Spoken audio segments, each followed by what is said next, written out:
The pumpkin spice lattes have returned. The temperature is getting just a little bit cooler, which can only mean one thing. Fall is here on our doorstep. And of course, one of New England's best fall qualities has to be, of course, the fall foliage. Yeah, we look forward to this every year. Here's the big question, though. How bright will the colors be this year? WBZ Chief Meteorologist Eric Fisher is back. All right, based on everything that's happened so far, what do you think? We're not quite to sweater weather just yet. No, We're getting closer, though. We're getting there. We're getting closer. So we're getting into this season. There's a couple of negative things on the table. There's a couple of positive things on the table.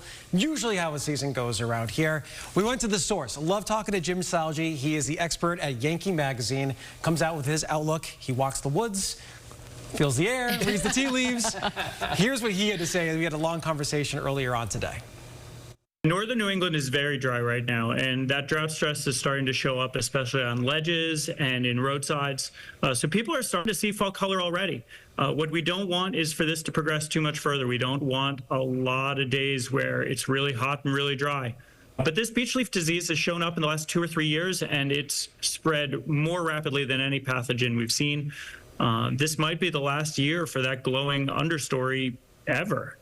It's just really devastating the young trees, especially in the northern forests. The good news is the maples always are the headliner in New England, and the maples are faring best of all the trees between the fungal stress and the drought stress. I think the Green Mountains in Vermont are going to be better than most.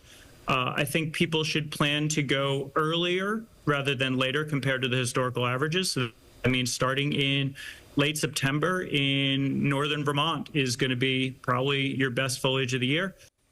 All right, we're going to have our full conversation, talk for like 12, 13 minutes, and we'll have that posted up online a little bit and let you know when that goes up live. Now, one of the big stories was drought that Jim talked about. Now, we've had pockets of very dry weather here locally. We've seen that show up in the drought monitor, which isn't always the best indication of where we are. If you have a lawn and you've looked at it and you don't have irrigation, you know it's really dry outside.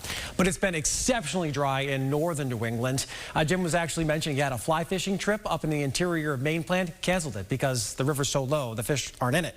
They're staying in the lake. They're not traveling. The water's too hot and it's too shallow. So the really dry weather, and it's in a top 5 driest 90-day stretch on record for northern New England, is leading to some early stress on the trees, some browning, some early drop.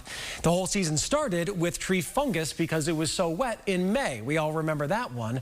The other negatives that we're looking at, the emerald ash borer, which is a bug that's an issue on those trees, and beech leaf disease, which Jim also mentioned there. That is coming on really strong. It's spread by a nematode, which is like a little parasitic worm that gets blown in weather systems across the country. And this really got going in the Ohio Valley, and now it's moving here.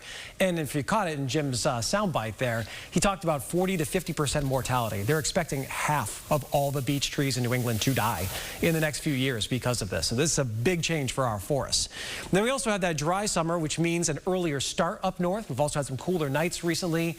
All is not lost. There's always great pockets. I think it's been dry, but not too dry here in southern New England. That can be very bright.